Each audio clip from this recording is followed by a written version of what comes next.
الحمد لله نحمده ونستعينه ونستغفره ونؤمن به ونتوكل عليه ونعوذ بالله من شرور انفسنا ومن سيئات اعمالنا من يهده الله فلا مضل له ومن يضلل فلا هادي له ونشهد ان لا اله الا الله وحده لا شريك له ونشهد ان سيدنا ونبينا ومولانا محمدا عبده ورسوله اما بعد فاعوذ بالله من الشيطان الرجيم بسم الله الرحمن الرحيم قال الله تبارك وتعالى في القران المجيد والقران الحميد واقيموا الصلاه واتوا الزكاه آمنت بالله صدق الله العظيم وصدق رسوله النبي الأمين الكريم ونحن على ذلك لمن الشاهدين والشاكرين والحمد لله رب العالمين. قال الله تبارك وتعالى في شان حبيبه الكريم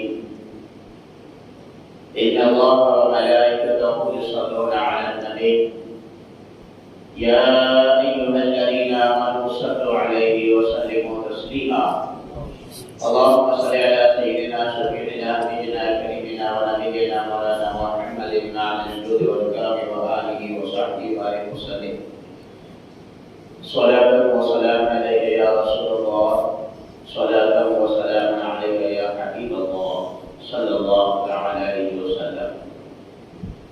معزز حاضرین کرام السلام علیکم ورحمۃ اللہ تعالی وبرکاتہ. میں نے ابھی خطبہ سننا کے بعد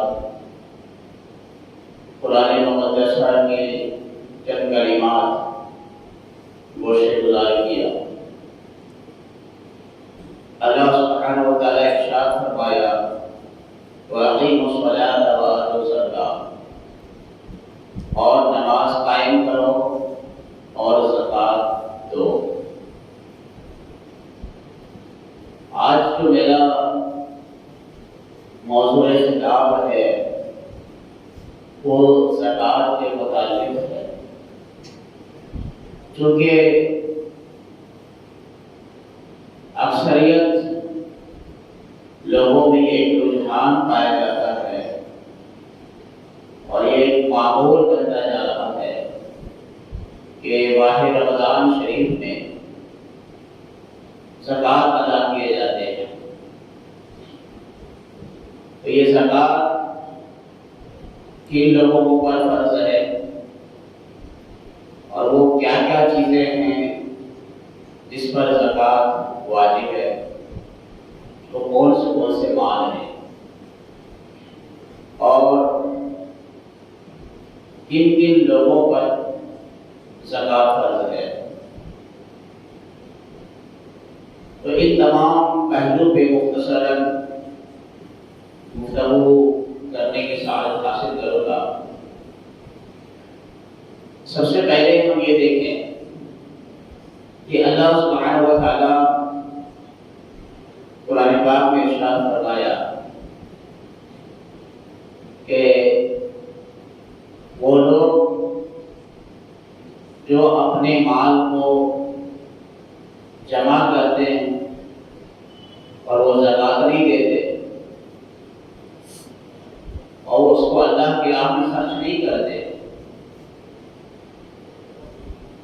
اے محبوب آپ ان کو دردناک عذاب کی خوشخبری سنا دیں. تو جو مال کی زکوٰۃ ادا نہیں کرتے ان کے لیے دردناک عذاب اللہ نے قرآن میں فرمایا. اور اسی طرح سونے اور چاندی کے بارے میں فرمایا کہ جو سونا اور چاندی جمع کرتے ہیں اور اس کو اللہ کی راہ میں خرچ نہیں کرتے، اس کی زکوٰۃ نہیں دیتے، تو کل بروز قیامت اس سونے اور چاندی کو جہنم کی آگ میں گرم کیا جائے گا اور اس کے پیشانی کو داغا پہلو کو داغا جائے گا اور ان کے پیٹھ کو داغا جائے گا اور کہا جائے گا کہ یہ وہی مال ہے جو تو دنیا میں جمع کرتا تھا، آج اس کا مزہ چکھو۔ یہ تو قرآن مبارک کے چند آیات کا مفہوم ہے۔ معزز حاضرین کرام، سب سے پہلے ہم یہ جانتے ہیں کہ زکوٰۃ کن کن لوگوں پر فرض ہوتی ہے اور زکوٰۃ ہے کیا؟ زکوٰۃ کو نافذ کرنے کے پیچھے کیا حکمتیں ہیں؟ زکوٰۃ کی اصل روح کیا ہے؟ اگر ان باتوں پہ ہم غور کریں تو اللہ سبحانہ و تعالیٰ اپنے بندوں کو ایک برابر ایکول مال و دولت عطا نہیں کیا۔ کسی کو غریب رکھا، کسی کو دولت مند بنایا، کسی کو ارب پتی خرب پتی بنایا، کسی کو درمیانی درجے میں رکھا، کسی کو محتاج بنایا۔ سارے تقسیم اسی کے ہیں۔ جسے وہ چاہتا ہے دولت دے دے، جسے وہ چاہے مفلس و محتاج بنا دے۔ یہ تقسیم رب کی ہے، لیکن اللہ تعالیٰ نے جب کسی کو دولت سے نوازا، مال و دولت دیا، تو اس کے اوپر ایک ذمہ داری عائد فرمایا کہ وہ سال میں ایک بار اس مال کے زکوٰۃ ادا کرے اور ان مال کے زکوٰۃ کو مستحق لوگوں تک پہنچائے، جو حقدار ہے اسے دے۔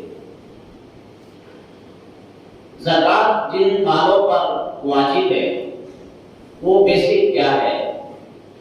وہ ہے سونا، چاندی، کیش، روپیہ، پیسہ اور مال تجارت اور جانور۔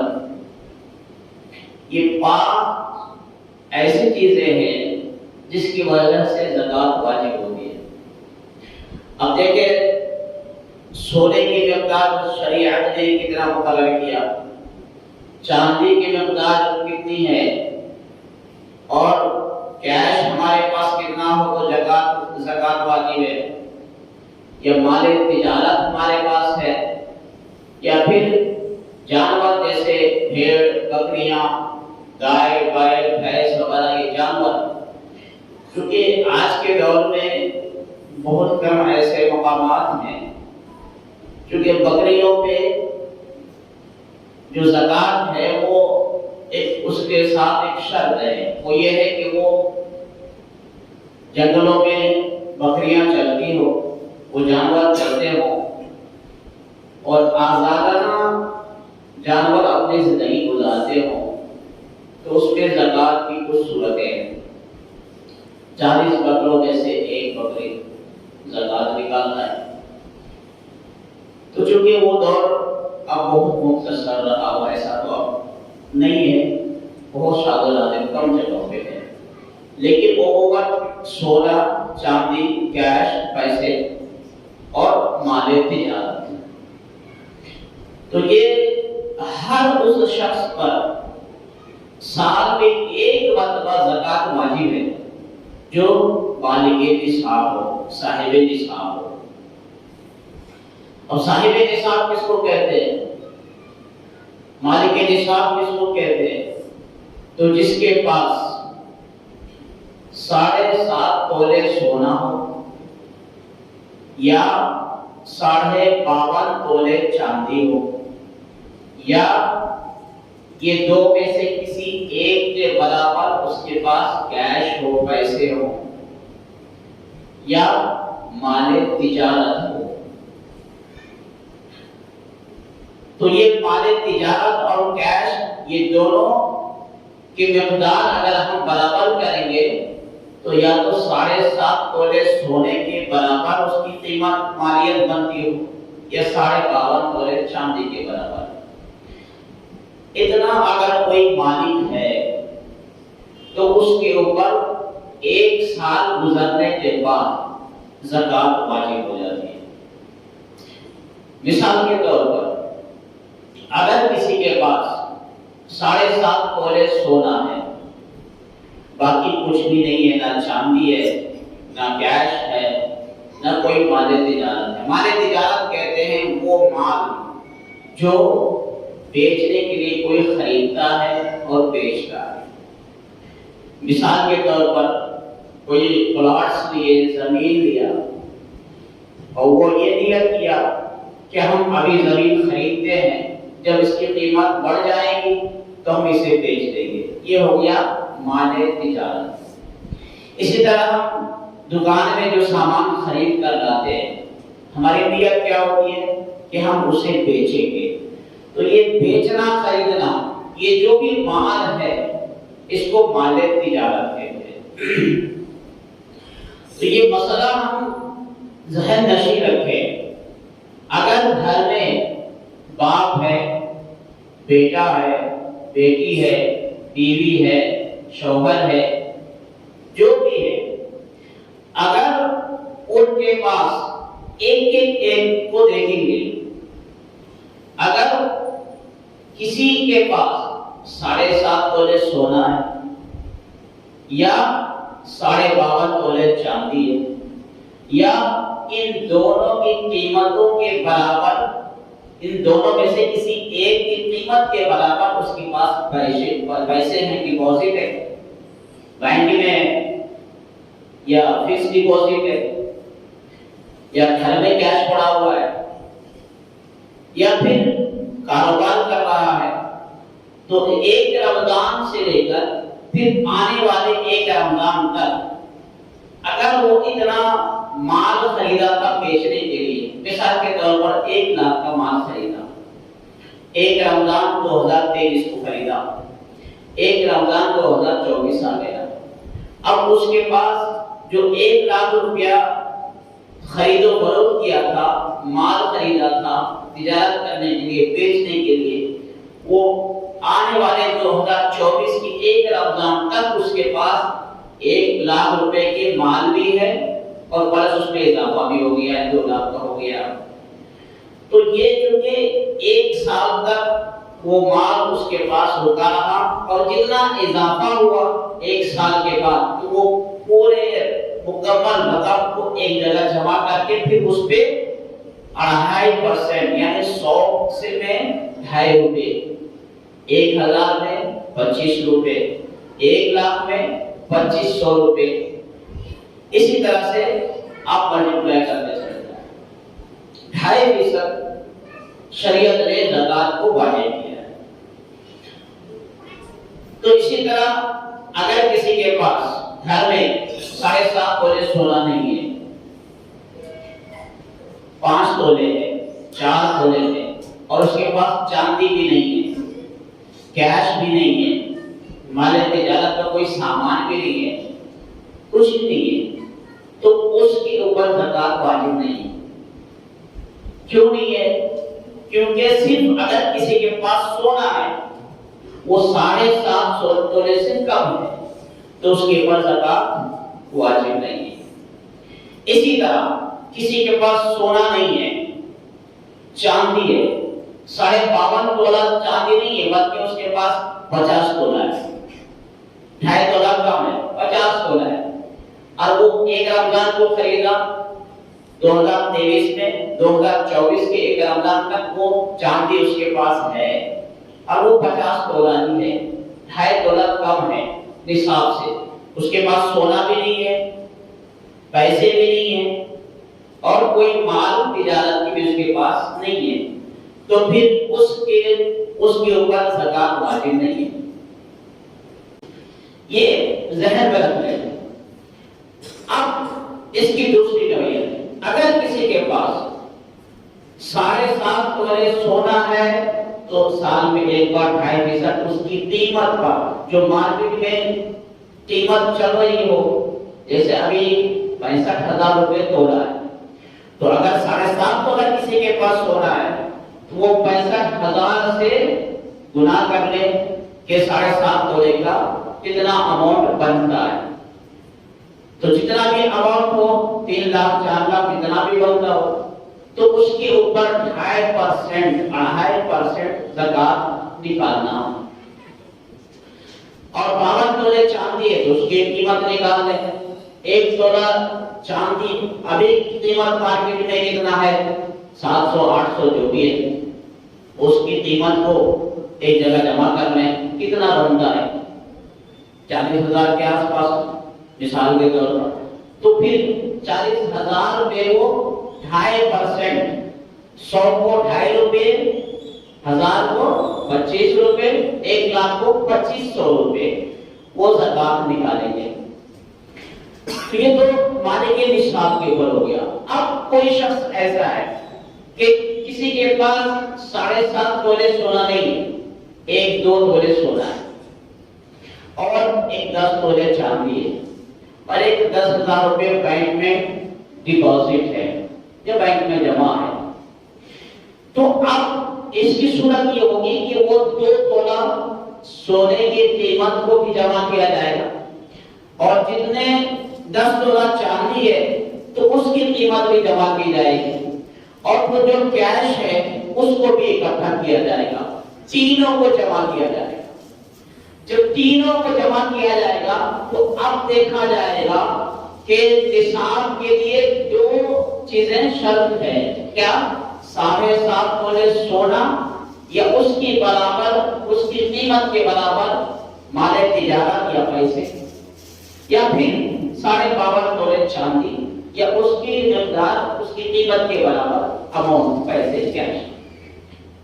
تو اگر 2 میں سے کسی ایک کے برابر پہنچ رہا ہے تو لازم بات ہے، اگر 2 تولے یہ سونا ہے تو 1,20,000 روپے، 10 تولے چاندی ہے تو ایک سمجھ جائیں کہ 8,000 روپے مثال کے طور پر، تو 1,20,000 اور یہ 8,000، 1,28,000، 1,30,000 رقم برابر 1,30,000 روپے جمع ہوا۔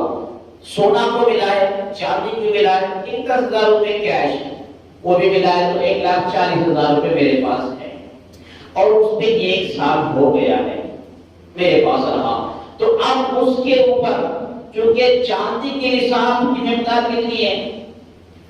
52.5 تولے چاندی، تو اس کی قیمت کتنی بنتی ہے؟ 40-42,000۔ تو چونکہ یہ 40,000 سے زیادہ اماؤنٹ ایک جگہ جمع کرنے کے بعد ہو گیا تو اب اس کے اوپر پوری رقم کو ملا کر اس کے اوپر 2.5% زکات واجب ہے۔ تو یہ ہر فرد، اور اس پہ زکات نابالغ کے اوپر زکات نہیں ہے، بالغ ہونا شرط ہے۔ اب جیسے مثال کے طور پر اب ایک فارمولا میں دیتا ہوں آپ کو، حساب ہر کوئی لگائے۔ زکات کن چیزوں پر ہے؟ سونے پر۔ زکات کن چیزوں پر ہے؟ چاندی پر۔ زکات کن چیزوں پر ہے؟ کیش پر۔ زکات کن چیزوں پر ہے؟ مال تجارت پر۔ اب کسی کے پاس ایک گھر ہے، 10 فلور کا گھر ہے، 10 منزلہ بلڈنگ ہے، لیکن اس گھر میں وہ خود رہتا ہے اور وہ کرائے پہ بھی دیا ہوا ہے۔ چونکہ اب وہ بلڈنگ نہ مال تجارت ہے، نہ سونا ہے، نہ چاندی ہے، نہ کیش ہے، تو اس اعتبار سے اس بلڈنگ پر زکات نہیں ہے۔ اب اس کی اگر کوئی 1 سے 4 گھر بھی لیے ہو، 1 سے 4 گھر ہو، 10 گھر ہو، لیکن وہ بیچنے کی نیت سے نہیں لیا، وہ گھر بنایا اور نیت یہ کیا کہ ہم اس کو کرائے پہ دے دیں گے، تو چونکہ وہ مال تجارت بھی نہیں ہے، سونا بھی نہیں، چاندی بھی نہیں اور کیش بھی نہیں ہے، تو اس بلڈنگ پر زکات نہیں ہے۔ ہاں اس کے جو کرائے آئیں گے اس کرائے کی صورت ہے کہ وہ ایک اکٹھا اماؤنٹ جمع کرنے کے بعد سال بھر اگر اس پر گزر جائے تو اس پیسے پہ چونکہ وہ کیش میں کنورٹ ہو گیا، پھر وہ کیش میں آ گیا، تو اس کے اوپر 1 سال گزرنے کے بعد اس کے اوپر 2.5% زکات ہے، بلڈنگ کے اوپر نہیں ہے، مکان کے اوپر نہیں ہے۔ اسی طرح کسی کے پاس 10 گاڑیاں ہیں، 20 کاریں اپنے لیے خریدا کہ ہم اسے یوز کریں گے، استعمال کریں گے، خریدا، تو اس کے اوپر زکات نہیں ہے۔ کیوں؟ نہ وہ مال تجارت ہے، نہ بیچنے کے لیے خریدا، وہ خود استعمال کے لیے خریدا، نہ وہ سونا ہے، نہ چاندی ہے، نہ کیش ہے، تو وہ ان گاڑیوں پر زکات نہیں ہے۔ تو جو اپنی ضرورت کے لیے انسان خریدے، جو ضروریات زندگی میں سے، اسی طرح گھر میں فریج ہے، واشنگ مشین ہے، یا جو کوئی ایسے کیا کہتے ہیں یہ سب جو لگاتے ہیں شو کے لیے گھر میں ڈیکوریشن کے لیے، وہ سب مہنگی فرنیچر ہے، تو اس کے اوپر زکات نہیں ہے۔ زکات اتنا یاد رکھیں کہ یا تو وہ ہمارے پاس کیش کی صورت میں جمع ہو اور 1 سال گزر گیا ہو، یا ہمارے پاس سونا ہو یا چاندی ہو یا کاروبار کے مال ہو جو ہم خرید کے رکھے بیچنے کے لیے۔ جو بھی چیز ہم بیچنے کے لیے خریدیں گے، نیت یہ رہے گی کہ ہم آج خریدے ہیں، کل منافع آ جائے گا تو ہم اسے بیچ دیں گے، تو یہ مال تجارت ہو گیا۔ اب اس کی قیمت پر 1 سال گزرنے کے بعد 2.5% زکات ادا کرنا ہے۔ اسی طرح ایک مسئلہ یہ بھی ہے کہ بہت سے لوگ بچی کی شادی کے لیے اماؤنٹ کو فکس ڈپوزٹ کراتے ہیں کہ 2 لاکھ روپے ہم بچی کی شادی کے لیے رکھیں۔ اسی طرح سونے اور چاندی خریدتے ہیں بچی کے نام سے، بچی کی پیدائش بھی 2-4 سال ہوئے تو کچھ نہ کچھ ماں باپ کیا کرتے ہیں، بہت سے تھوڑا بہت سونا چاندی بچی کے نام سے جمع کرتے ہیں۔ تو پھر اس کا کیا حکم ہے، مسئلہ اس کا کیا ہے؟ تو اس کا مسئلہ یہ یاد رکھیں کہ اگر کوئی ماں باپ اپنی بچی کی شادی کے لیے فرنیچر خریدا تو اس کے اوپر زکات نہیں ہے، ٹھیک ہے۔ اگر سونا چاندی خریدا تو اب جیسے ہی ماں باپ اپنی بچی کے نام سے اس کے بچی کے لیے یہ نیت کر کے سونا اور چاندی خریدا تو فوراً وہ ماں باپ کی ملکیت سے وہ چیزیں نکل جاتی ہیں، وہ ماں باپ اس کے مالک نہیں رہتے، وہ بچی مالک ہو گئی ہے۔ اب بچی مالک ہے، اب ماں باپ چونکہ بچی کی نیت سے وہ خریدا دینے کے لیے، تو اب ماں باپ اس کے مالک نہیں، ماں باپ اسے بیچ بھی نہیں سکتے، نہ کسی کو دے سکتے۔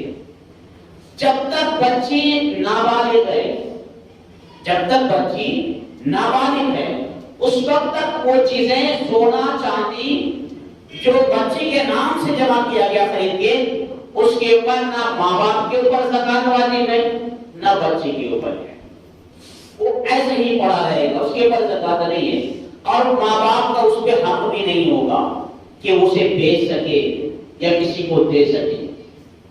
ایک یہ صورت ہو گئی تو اس کے اوپر زکات نہیں۔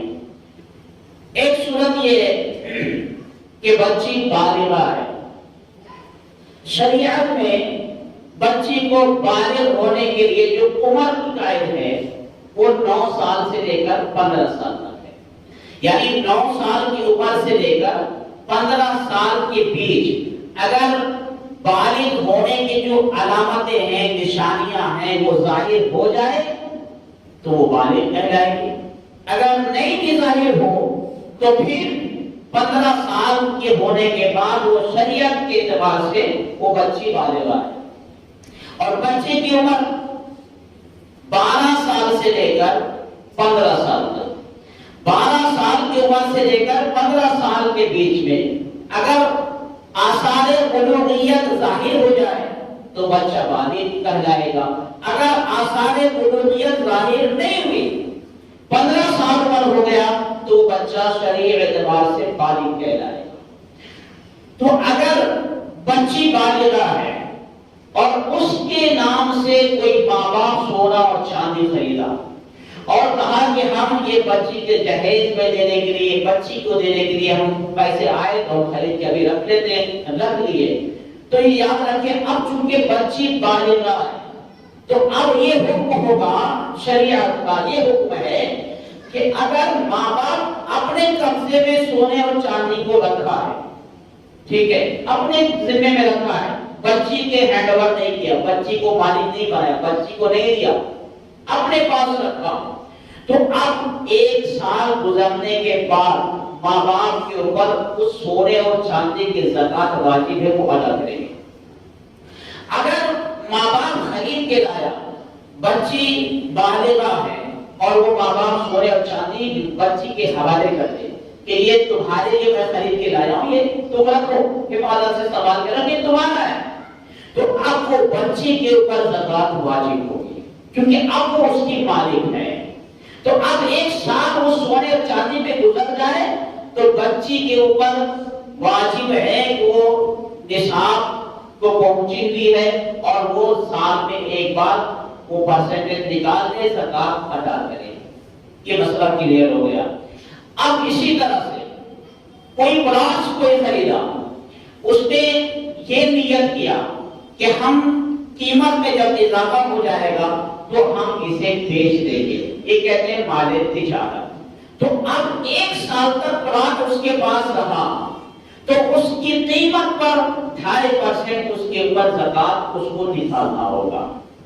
اسی طرح نیت یہ تھی، زمین یا پلاٹ خریدا کسی نے، لیکن نیت یہ تھی کہ ہم بنا کر کے رہیں گے، گھر بنائیں گے آگے چل کے، یہ نیت سے خریدا تو پھر اس کے اوپر زکات نہیں ہے، وہ ضروریات زندگی میں شامل ہو گیا۔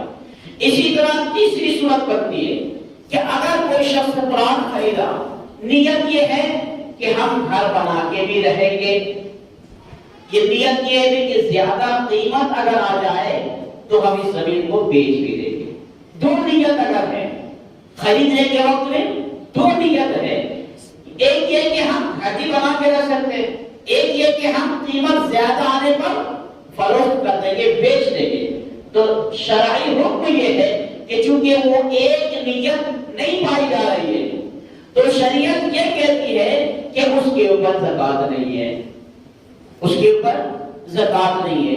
خالصاً 2 میں سے ایک نیت ہونا چاہیے، یا تو بیچنے کے لیے یا پھر خود گھر بنا کے رہنے کے لیے۔ 2 میں سے کوئی ایک خالصاً نیت ہو تو پھر اس کا شرعی حکم لاگو ہو جائے۔ تو میرے عزیزوں، یہ زکات کے جو مسائل ہیں تو میں سمجھتا ہوں کہ مختصراً آپ سبھی حضرات کو جو سمجھایا ہوں تو زکات کے مسئلہ سمجھ گئے ہوں گے۔ اسی طرح ہر شخص، کچھ گھروں کا یہ دستور ہوتا ہے کہ گھر کے جو بڑے ہیں، ذمہ دار ہیں، وہ سارے حساب مال کا کرتے ہیں، اور نہ بیٹا حساب کرتا ہے اپنے کاروبار کا، بینک بیلنس کا، مال تجارت کا، نہ بیوی کرتی ہے، نہ بیٹی کرتی ہے، نہ بہو کرتی ہے، کوئی نہیں، گھر کے ذمہ دار، بس وہ کماتا ہے، وہ مالک ہے، وہ گھر کو دیکھتا ہے، تو اس کے پاس جو مال ہے اسی کو حساب کر کے اور سال میں ایک بار زکات دیتے ہیں، ایسا ہرگز نہیں ہے۔ گھر کا ہر فرد دیکھا جائے گا، ہر فرد یہ دیکھے، باپ ہے تو باپ اپنی پراپرٹیز دیکھے، جن چیزوں کو وہ مالک ہے ان کے پاس کیا ہے وہ اپنا حساب لگائے، بیٹا مالک ہے بیٹا اپنا حساب لگائے، بیٹی بالغہ ہے وہ اپنے مال کے حساب لگائے، بیوی اگر اس کے صاحب نصاب ہیں تو بیوی اپنے مال کے حساب لگائے۔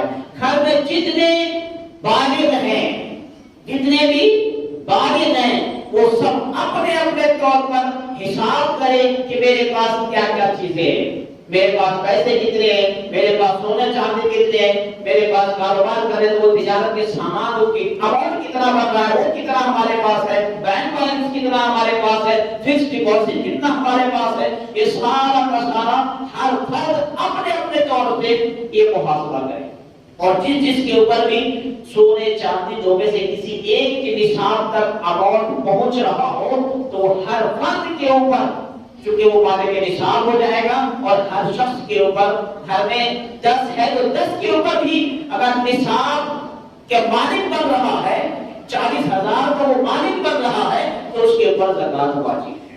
اب جن کے اوپر زکات واجب ہے ایسے لوگوں کو زکات نہیں دے سکتے، ایسے لوگوں کو زکات نہیں دے سکتے۔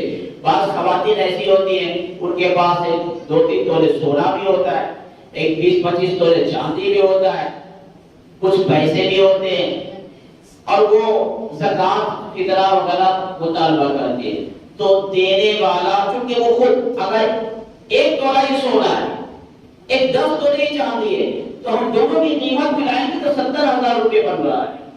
اب 70,000 روپے بن گیا تو چاندی کی نصاب کتنا ہے؟ 40 سے 42,000، 52 تولے چاندی ہے اس کی قیمت، تو لہذا وہ نصاب پر پہنچ گیا، آپ کو زکات نہیں دے سکتی، اور زکات دینے والے کی زکات بھی ادا نہیں ہوگی، اس کو دوبارہ زکات نکالنا پڑے گا۔ ہاں اگر مالی اعتبار سے پریشان ہے تو آپ خود کو زکات نہ دیں بلکہ ایک صدقے کی نیت سے دے دیں، مدد کریں، اس طرح سے کر سکتے ہیں، زکات کے پیسے نہ دیں۔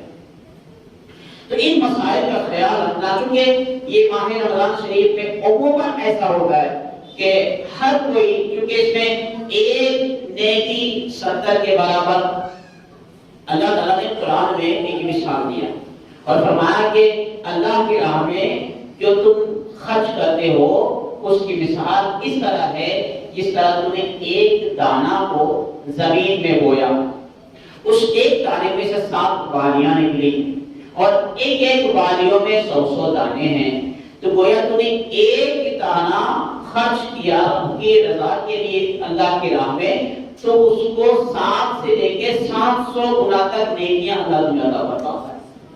گویا کہ 1 روپیہ تو اللہ کی راہ میں خرچ کیا تو 700 روپیے تک اللہ اس کا اجر و ثواب عطا فرما دیتا ہے، اور پھر اللہ فرمایا کہ اللہ چاہتا تو اس سے بھی زیادہ اجر عطا فرماتا ہے، اضافہ اجر عطا فرما دیتا ہے۔ وہ اخلاص کے اوپر ہے کہ ہمارے اندر دکھاوا نہ ہو، ہمارے اندر ریاکاری نہ ہو۔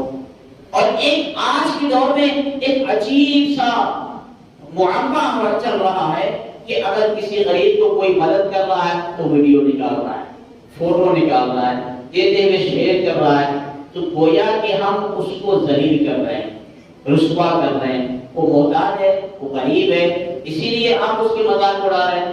ہونا تو یہ چاہیے کہ اس کو اپنی عزت نفس بھی مغلوب نہ ہو اور اس طرح سے اسے دیں، تاکہ کسی کو، کچھ لوگ ایسے بھی ہوتے ہیں غریب ہوتے ہیں لیکن کسی کے آگے ہاتھ نہیں پھیلاتے، آپ اس طرح سارے عام اس کو بلا کے کچھ دیں گے، چند روپے دیں گے، چند چیزیں دیں گے، اور اس طرح آپ ان کو تشہیر کریں گے تو ان کی بے عزتی ہوگی، ان کی ذلت ہوگی، وہ رسوا ہوں گے۔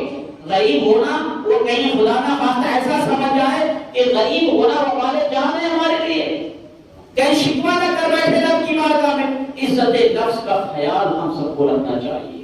جو ایسے سفید پوش لوگ ہوتے ہیں، آپ چھپے انداز میں کسی کو خبر نہ ہو، ہر طریقے سے آپ اس کی مدد کر دیں اسے۔ اور صحابہ کرام کا چونکہ یہ معمول رہا، نبی رحمت صلی اللہ علیہ وسلم کا یہ معمول تھا، خاص طور پہ رمضان شریف میں، کہ ماہ رمضان کے آنے سے پہلے صحابہ کرام حساب کر لیتے تھے، اور جتنا زکات بنتا تھا، مالی تعاون جسے کرنا ہوتا تو غریبوں پر تقسیم کر دیا کرتے تھے۔ کیوں؟ اس کی وجہ یہ تھی کہ رمضان کے مہینے میں، ماہ رمضان شریف میں، وہ غریب لوگ بھی آسانی سے روزہ رکھ سکے، سحری افطار کا انتظام کر سکے، بچے ہیں تو اسے کپڑوں کی انتظام کر سکے۔ اس لیے رمضان شروع ہونے سے پہلے مستحق لوگوں تک صحابہ کی معمول رہا کہ لوگ پہنچا دیا کرتے تھے۔ اب ہونا بھی یہی چاہیے۔ آپ چاند رات میں لوگوں کو، غریبوں کو بانٹیں گے، تقسیم کریں گے، محتاجوں کے دیں گے، تو کب کو کپڑے لائیں گے، کب وہ پورا رمضان کو کب کو خوشی کی زندگی گزار دیے وہ۔ تو ہونا یہ چاہیے تھا کہ ہم ایک رمضان شروع ہونے سے پہلے ہم اس غریب تک اس کے حق پہنچا دیتے، تاکہ وہ بھی ہمارے ساتھ خوشیوں میں شامل ہوتا، وہ بھی ماہ رمضان خوشی اور مسرت کے ساتھ گزارتا، سحری افطار کے انتظامات کو صحیح کر پاتے، اپنے پریوار کے لیے کپڑے جو بھی خوشیاں اس میں خرید فرد کر کے اور وہ خوشیوں میں شامل ہوتے۔ تو ہونا تو اخلاقی طور پہ تو یہ ہونا چاہیے ہمارے کام کے درمیان، لیکن ہم انتظار کرتے ہیں اور پھر انتظار یہ کرتے آخری لمحے کے انتظار کرتے، تو ایسا نہیں ہونا چاہیے۔ ابھی الحمدللہ آج کتنے رمضان ہے، کتنے روزے ہوئے؟ آج 11واں روزہ ہے۔ کتنا؟ 11واں روزہ ہے۔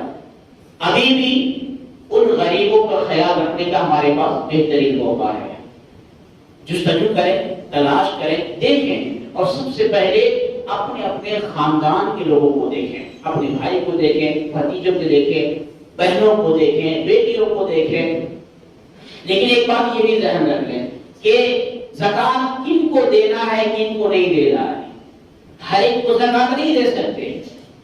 اوپر کی نسب اور اپنے سے نیچے کی نسب، اوپر کی جیسے باپ، دادا، دادی، پردادا، یہ اوپر کی نسب ہے۔ نیچے کی نسب بیٹا، بیٹی، پوترا، پوتی، نواز، نوازی، جو نیچے کی نسب ہے۔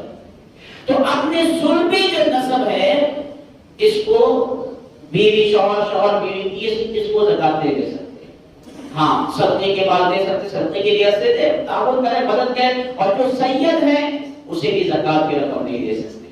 آپ ان کو الگ سے تعاون کر سکتے ہیں، دے سکتے ہیں، کیونکہ حضور نے فرمایا کہ زکات کیا ہے؟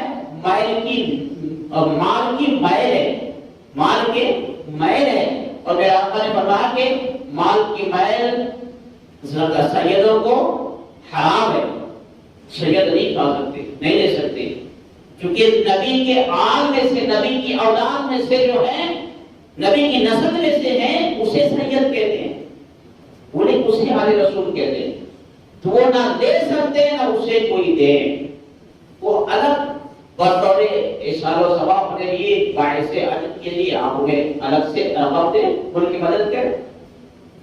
تو اسی طرح سے شوہر بیوی کو نہیں دے سکتا، بیوی شوہر کو نہیں دے سکتی، باپ بیٹے کو نہیں دے سکتا، ہاں بھائی کو دے سکتے ہیں، بہن کو دے سکتے ہیں، چچا کو دے سکتے ہیں، پھوپھی کو دے سکتے ہیں، اگر وہ محتاج ہے اور زکات کے رقم سے دینا چاہتے تو اسے دے سکتے ہیں۔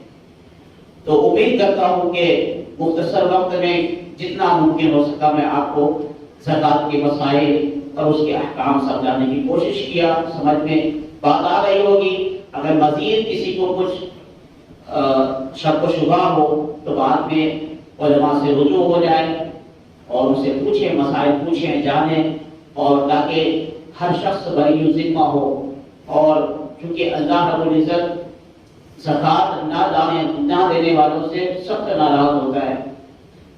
مال اصل زکات جو نکالنے کا حکم ہے، اس کی روح کیا ہے؟ اس کی روح یہ ہے کہ انسان کے دلوں سے مال کی محبت کو نکالنا ہے، مال کی محبت کو نکالنا ہے اور دوسروں کے لیے بھلائی کا ذریعہ بننا ہے۔ تو مال کی محبت کب نکلے گی؟ جب ہم مال کو اپنے ہاتھوں سے خرچ کریں گے تو ہمارے دلوں سے مال کی محبت نکلے گی، ورنہ اگر ہم خرچ کرنا ہی چھوڑ دیں اور صرف جمع کرنے کی فکر میں رہیں تو یہ مال کی محبت پہ ہم برباد ہو جائیں۔ تو اللہ تعالیٰ نے سب سے پہلے اسی لیے تاکید کیا کہ دیکھو، تم کسی کو میں نے غریب بنایا، محتاج بنایا، کسی کو میں نے مالدار بنایا، دولت دیا، تو دولت جس کو دیا اس کے اوپر حق ہے ان غریبوں کا، وہ ایمانداری سے اپنے زکات نکالے اور اس تک پہنچائے۔ یہ ذمہ داری ہے۔ یہ تو اللہ کا شکر ہے کہ کچھ لوگ گھر پہ آ کر کے آپ سے زکات وصول کر لے کے جاتے ہیں، ورنہ تو یہ ہمارے آپ کی ذمہ داری ہے، صاحب نصاب کی وہ ڈھونڈ کر کے اور غریب لوگوں کو تلاش کر کے اور گھر جا کے ڈھونڈ کے کہ اس کے گھر تک پہنچائیں۔ وہ ہمارے تک نہیں ہے، ہم پہنچائیں، ہماری ذمہ داری ہے، ہمارے پر فرض ہے، زکات دینا نکالنا ہمارے پر ضروری ہے۔ تو ہم اس جستجو میں لگے، لیکن وہ لوگ آ جاتے ہیں تو یہ تو اس کا حق شکریہ ادا کریں۔ میرے عزیزوں، میں ایک بات بتاؤں آپ کو، اگر ہر کوئی لنگر لٹائے، کوئی کھانے والا نہ ہو تو کس کو کھلائے گا؟ ہر کوئی پیسے بانٹے، مثال کے طور پہ دے رہا ہوں، بتا رہا ہوں، ہر کوئی تقسیم کرنے والا ہو، دینے والا کوئی نہ ہو تو کہاں دے گا انسان؟ اسی لیے جو کہتے ہیں نا کہ کھانے والا آیا، بلایا، اپنا رزق کھایا، لیکن اس کا شکریہ ہم ادا اس لیے کرتے ہیں کہ ہم تو دسترخوان بچھائے، اگر کوئی بندہ کھانے ہی نہ آئے تو ہم کس کو کھلائیں گے؟ اللہ کا شکر ہے کہ وہ اللہ نے اپنے بندوں کو بھیجا اور میں کھلانے کی جو نیت تھی وہ میری نیت پوری ہو گئی اور میں نے کھلایا، لوگ آگے کھا کے چلے گئے۔ یہ تو اس کا شکر ادا کرنا چاہیے کہ وہ ہمارے دسترخوان سے آگے کھا کے گیا۔ اگر نہیں آتا، نہیں کھاتا تو ہم کس کو کھلاتے؟ ایک مثال میں سمجھنے کے لیے میرے عزیز، چونکہ یہ ماہ رمضان شریف کا چل رہا ہے مہینہ، آپ اس میں زیادہ سے زیادہ نیکیاں کہ کمانے کی خاطر ہم ماہ رمضان میں عموماً زکوٰۃ، صدقہ، فطرہ ان تمام کا اہتمام کرتے ہیں، اور اس میں سے فطرہ کے بارے میں بھی آپ ذہن نشین کرتے ہیں۔ فطرہ ہر آدمی کے لیے یکساں نہیں ہے۔ ایک آدمی ایسا ہے مالک نصاب تو ہے لیکن ان کی دولت کی گنجائش نہیں ہے کہ وہ فطرہ نکال سکے۔ وہ مقدار فطرہ کی حضور نے فرمایا کہ فطرہ جو ہے آدھا ساع گیہوں یا 1 ساع جو یا 1 ساع کھجور یا 1 ساع کشمش یا 1 ساع منافع، یہ فطرے کی مقدار ہے، وزن ہے۔ اب آدھا ساع گیہوں کس کو کہتے ہیں؟ یعنی 2 کلو 45 گرام، یہ آدھا ساع، اس کو ساع، یہ 2 کلو 45 گرام گیہوں یا اس کی قیمت۔ اور اسی طرح 1 ساع جو یعنی 4 کلو 90 گرام، 4 کلو 90 گرام یہ 1 ساع گیہوں کی مقدار ہے۔ اور اسی طرح 1 ساع کھجور یعنی 4 کلو 45 گرام کھجور، اسی طرح 4 کلو 45 گرام کشمش، اسی طرح 4 کلو 45 گرام منافع۔ تو جو جس اعتبار سے، جس حیثیت سے اللہ نے جس کو جیسا مال دیا، بھائی کسی کے پاس 10,000 روپے ہے تو وہ تو ایک آدمی کا فطرہ